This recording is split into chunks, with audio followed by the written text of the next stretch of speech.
अब तक आपने ब्लैक फंगस और व्हाइट फंगस का नाम सुना होगा। आपने सुना होगा कि कैसे फंगस की फांस में आए लोग मौत के करीब जा रहे हैं, लेकिन अब बहरूपीय फंगस का पीला जहर सामने आया है। जी हां, ब्लैक और व्हाइट फंगस के बाद येलो फंगस का मामला सामने आने से हड़कंप मचा है। गाजियाबाद के एक मरीज में येलो फंगस पाया गया, जिसके बाद डॉक्टरों की टीम ने उसका इलाज शुरू किया। लेकिन सवाल ये कि येलो फंगस कितना घातक है, ये इंसान को अपनी चपेट में कैसे लेता है और क्या इस पीले जहर से बचने का कोई तरीका है? इन्हीं तमाम सवालों के जवाब जानने के लिए हमारी ये रिपोर्ट जरूर देखिए।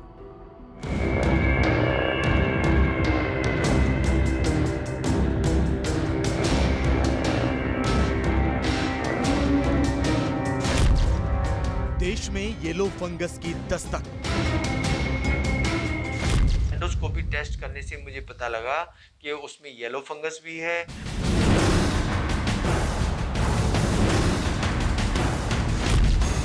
फंगस की फांस से मचा कोहराम।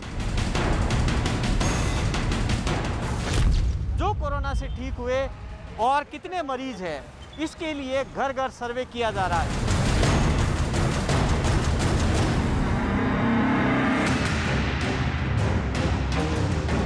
कोरोना से ठीक होने वाले कुछ मरीज अब जानलेवा फफूंद का शिकार हो रहे हैं। वायरस को मात देने के बाद सैकड़ों लोग फंगस की वजह से गंभीर रूप से बीमार पड़ रहे हैं। देश में ब्लैक और व्हाइट फंगस जिस तेजी से पैर पसार रहा है, उसने सिस्टम की नींद उड़ा दी है। कोरोना के साथ फंगस के नए मामलों ने दोहरी मुसीबत खड़ी कर दी है। हालांकि राज्य और केंद्र सरकारें फंगस की चुनौती से निपटने के लिए जरूरी इंतजाम कर रही हैं, लेकिन मुसीबत का सबब यह है कि इस संकट काल में येलो फंगस नाम के एक नए संकट ने भी दस्तक दे दी।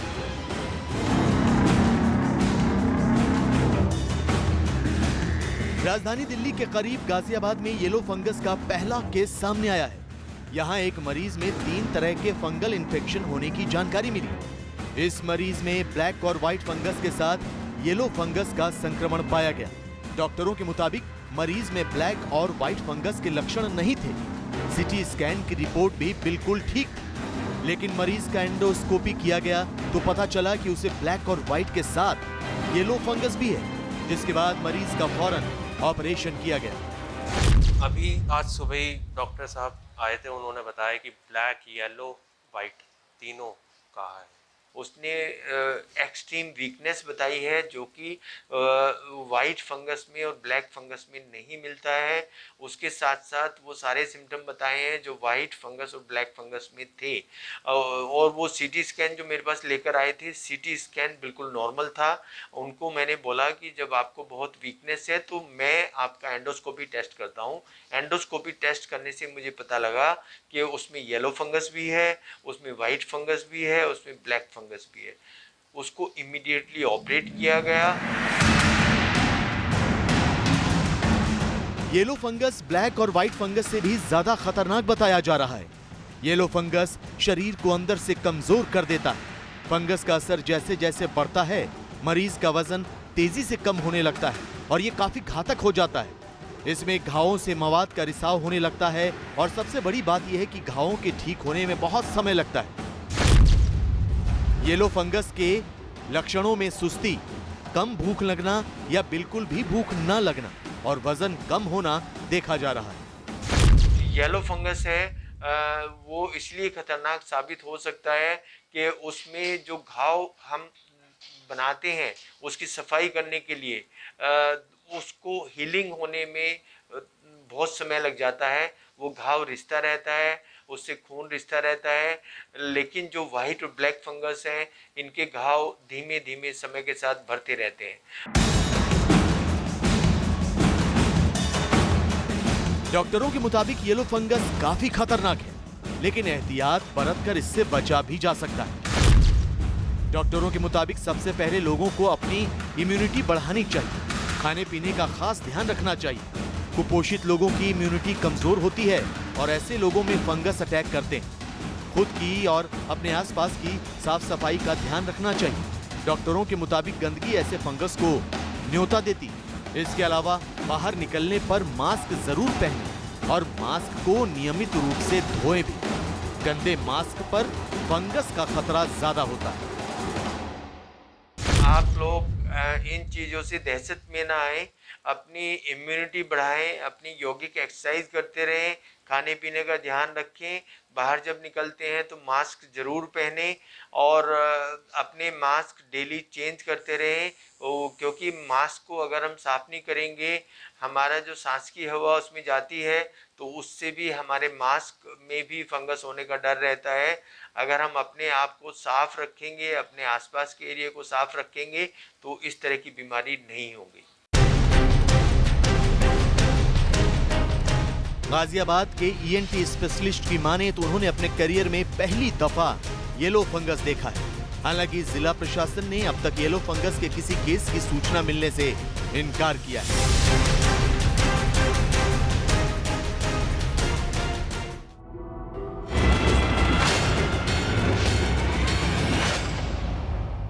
वायरस के वार से भारत समेत दुनिया भर के तमाम देश करा रहे हैं। रोजाना हजारों लोग कोरोना से मारे जा रहे हैं। इस महामारी ने लोगों का जीना मुहाल कर रखा है। दुनिया के कई देश इसे चीनी वायरस भी कहते हैं। लेकिन क्या वाकई जिस वायरस से लोग त्राही त्राही कर रहे हैं वो चीन से ही पैदा हुआ? अमेरिका के एक अखबार ने दावा किया कि पूरी दुनिया में कोरोना फैलने से एक महीने पहले चीन के वुहान लैब के 3 शोधकर्ता बीमार पड़ गए थे। इन तीनों शोधकर्ताओं को कोरोना के लक्षण थे और अस्पताल में इनका इलाज भी चला। मतलब ये कि कोरोना के वुहान कनेक्शन की बात खोखली नहीं है।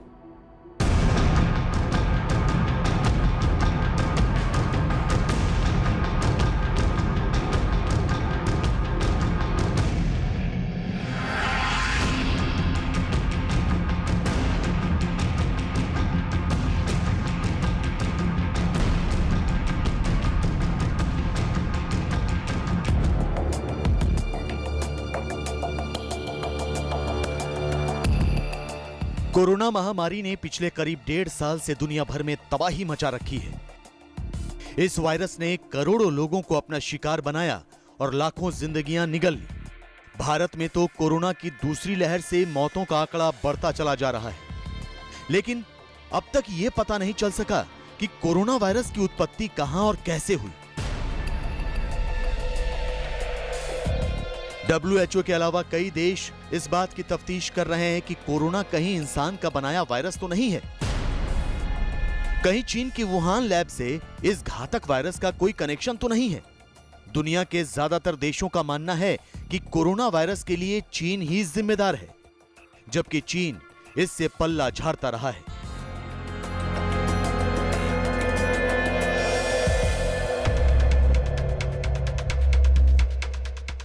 लेकिन इसी बीच अमेरिका के एक अखबार वॉल स्ट्रीट जर्नल ने एक ऐसा खुलासा किया है जिससे कोरोना वायरस के वुहान कनेक्शन पर कहीं ना कहीं मुहर लगती नजर आ रही है। वॉल स्ट्रीट जर्नल में छपी रिपोर्ट के आधार पर कहा जा रहा है कि चीन की वुहान स्थित प्रयोगशाला से ही यह घातक वायरस सामने आया और पूरी दुनिया को अपनी चपेट में ले लिया। वॉल स्ट्रीट जर्नल में छपी रिपोर्ट की माने तो दुनिया में कोरोना वायरस फैलने से पहले चीन में वुहान की लैब के शोधकर्ता इससे संक्रमित हुए थे। वुहान इंस्टीट्यूट ऑफ वायरोलॉजी के 3 शोधकर्ता नवंबर 2019 में बीमार हुए थे। उन्होंने अस्पताल में इलाज के लिए मदद भी मांगी थी। गौर करने वाली बात यह कि इन शोधकर्ताओं में कोरोना के लक्षण पाए गए थे। वॉल स्ट्रीट जर्नल के खुलासे से फिर एक बार चीन की वुहान लेबोरेटरी के ऊपर सवालिया निशान लग गए हैं। ये पहली बार है कि इस बात का खुलासा हुआ है कि नवंबर 2019 से पहले वुहान लेबोरेटरी के 3 शोधकर्ता बीमार हुए थे और उन्हें कोरोना के लक्षण थे और उन्होंने अस्पताल में इलाज के लिए मदद भी मांगी थी। WHO की आगामी बैठक कोरोना वायरस के ओरिजिन के ऊपर फिर से होने जा रही है और आगे चलकर क्या करना है इसके ऊपर भी विचार विमर्श होगा। सच क्या है और झूठ क्या? चीन के वुहान लैब के शोधकर्ता कोरोना पॉजिटिव हुए थे या नहीं? दुनिया में कोरोना फैलने से 1 महीने पहले वुहान की लैब में क्या हुआ था? वुहान से कोरोना पूरी दुनिया में फैला या नहीं, इसकी पड़ताल चल रही है। लेकिन यह भी सच है कि नवंबर 2019 के बाद यानी दिसंबर जनवरी के बीच दुनिया को कोरोना वायरस महामारी के बारे में पता लग गया था। यही नहीं, चीन के वुहान शहर से ही कोरोना से तड़प तड़प कर मरते लोगों की तस्वीरें सामने आई थी। बीच सड़क पर लोग कोरोना से दम तोड़ते नजर आए थे। चीन की सरकार ने वुहान को पूरी तरह से सील कर दिया था। हालांकि विश्व स्वास्थ्य संगठन या कहें WHO की एक टीम कोरोना वायरस से जुड़े सच का पता लगाने के लिए वुहान भी गई थी, लेकिन चीन ने WHO की टीम को कुछ इलाकों में जांच नहीं करने दी। ये बात भी सामने आई थी कि चीन ने इससे जुड़े सभी सबूत मिटा दिए, लिहाजा इस जांच में WHO के हाथ कोई ठोस सबूत नहीं लग पाया और ये पुष्टि नहीं हो पाई कि कोरोना वायरस वुहान की लैब से ही फैला है। लेकिन अब वॉल स्ट्रीट जर्नल की खुफिया रिपोर्ट में वुहान लैब से ही कोरोना वायरस के फैलने को लेकर खुलासा किया गया है, जिसके बाद एक बार फिर ये सवाल उठने लगे हैं कि क्या वुहान से ही कोरोना वायरस पूरी दुनिया में फैला। WHO डायरेक्टर जनरल ने कहा था उस समय पर कि लेबोरेटरी से कोरोना वायरस बाहर आने की जो थ्योरी है उसकी रिपोर्ट पर WHO टीम ने ज़्यादा तथ्य ना होने की वजह से उस पर ज़्यादा काम नहीं किया था और ज़्यादा गौर भी नहीं कर पाए थे। सो आगे चलकर इसकी जो इन्वेस्टिगेशन होगी उसमें कई आशंकाएं हैं कि ये आगे चलकर किस तरह की इन्वेस्टिगेशन WHO के तहत होगी।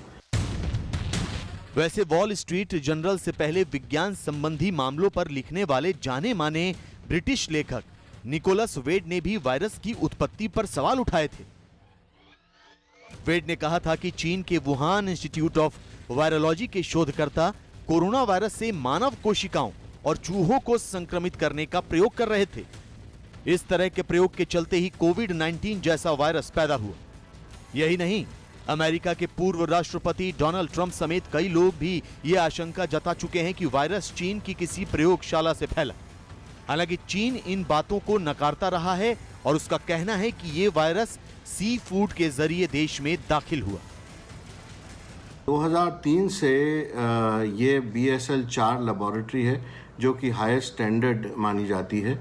चीन में कई बार ऐसा हो चुका है कि जो बीजिंग की वायरोलॉजी लेबोरेटरी है वहाँ से कई तरह के कीटाणु बाहर निकल चुके हैं और वुहान की यह लेबोरेटरी चमगादड़ों के कोरोना वायरस के ऊपर शोध कर रही थी।